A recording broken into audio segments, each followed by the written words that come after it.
Yang saya kasihi, almarhum Bapak Jose dos Santos de Jesus bersama istri, anak-anak, dan segenap anggota keluarga.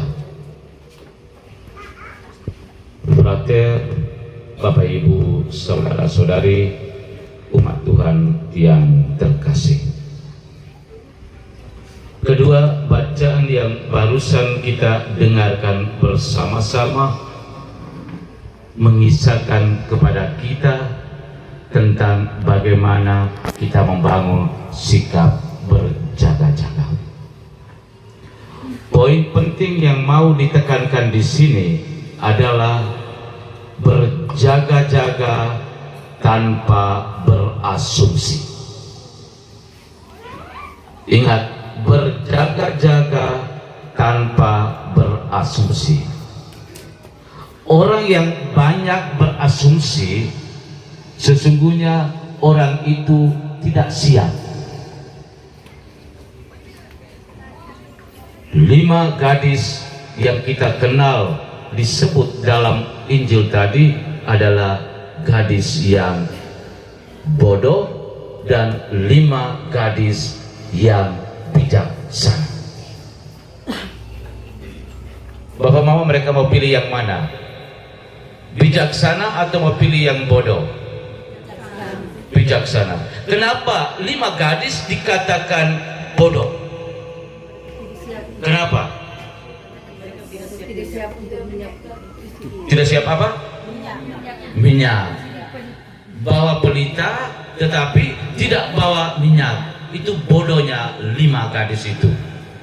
Sedangkan 5 gadis yang lain dikatakan bijaksana karena apa?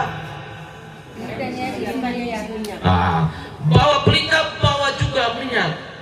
Jadi 5 gadis yang bodoh tadi itu karena terlalu banyak berasumsi. Gampang. Nanti kita bisa minta itu mereka yang punya minyak. Itu asumsi. Gampang. Sebentar beres, semuanya beres. Dan justru disinilah kita akan membangun mental santai dan tidak siap. Dan ini terjadi untuk kita-kita yang duduk-duduk ini. Banyak berasumsi. Hari Tuhan datang pada waktu yang tidak pernah kita sangka-sangka. Kita duduk-duduk begini tapi kita tidak tahu. Sebentar habis kita makan minum pulang ada yang mati. Itu juga kita tidak tahu. Dan justru itu terjadi dalam diri saudara kita almarhum Jose dos Santos de Jesus, yang hari ini kita kenangkan kepergiannya setahun yang lalu. Kematian yang terjadi secara tiba-tiba.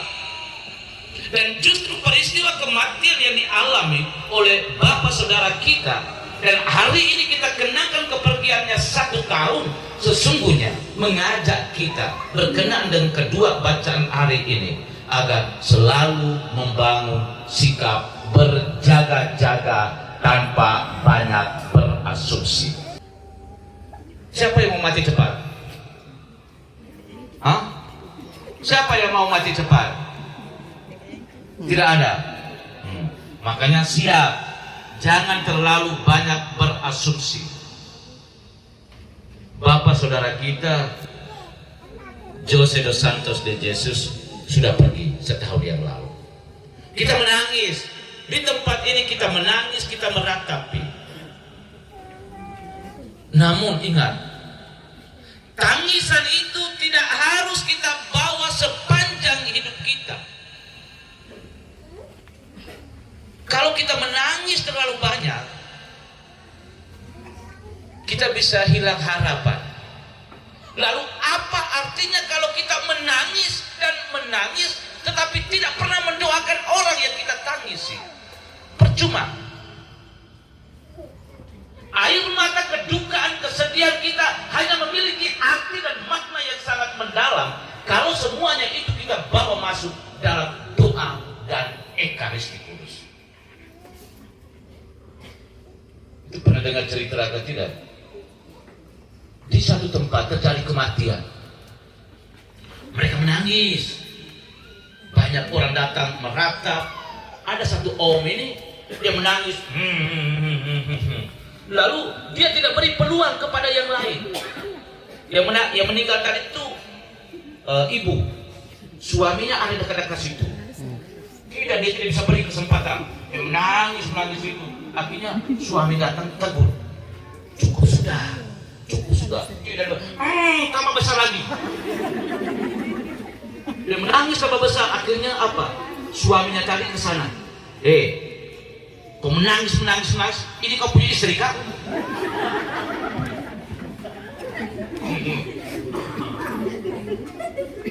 Jadi dari cerita ini yang mau saya tekankan, percuma kita menangis.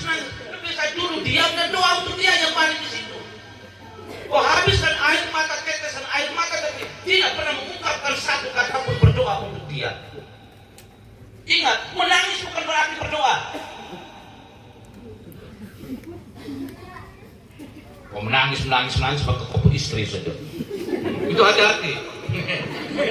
Tapi bukan berarti saya berharap Bapak Muhammad jangan menangis. Tidak.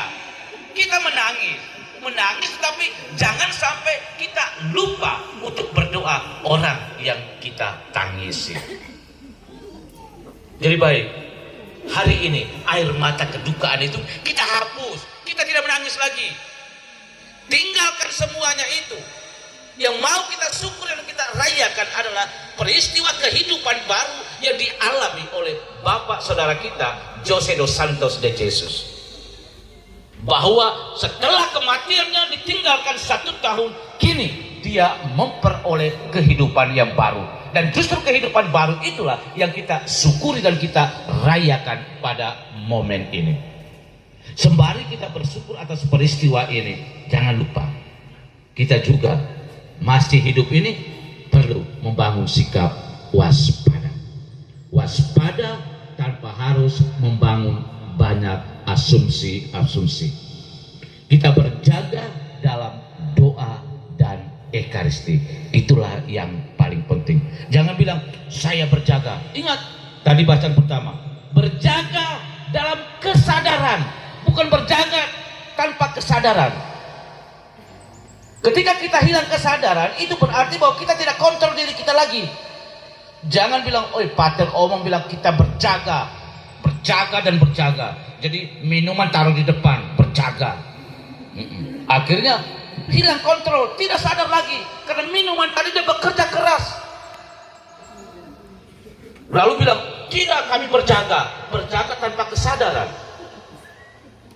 Itu juga hati-hati ya Bapak Mak. Jangan bilang, pater omong kemari dulu tuh kami harus berjaga-jaga. Itu bukan maksudnya. Kita membangun sikap berjaga-jaga dalam kesadaran. Jadi bukan sopi atau minuman tadi dia bekerja dan pada akhirnya kita kehilangan kesadaran. Ingat, mama ingat saya tidak mau sebut bapak karena bapak mereka itu kurang minum. Yang minum paling banyak itu mama mereka. Karena itu ingat itu. Karena saya tahu bapak mereka yang duduk ini kurang minum. Yang minum paling banyak adalah mama mereka. Jadi hari ini dengan peristiwa mengenang kepergian bapak saudara kita, mari kita tetap terus mendoakan beliau. Itu tugas kita. Dan itu menjadi satu kewajiban iman yang harus tetap kita jalani. Tetapi jangan lupa juga berdoa untuk diri kita. Hari Tuhan akan datang dan kedatangannya itu tidak pernah kita duga-duga. Semoga dalam hari-hari hidup kita, selama kita masih bersiaran di dunia ini, kita selalu tetap membangun sikap berjaga-jaga dalam menanti hari kematian kita. Dan semoga Bapak Saudara kita José dos Santos de Jesus yang kita doakan pada kesempatan ini sungguh sudah mengalami kedamaian dan kebahagiaan di rumah Bapa di surga. Tuhan memberkati. Amin.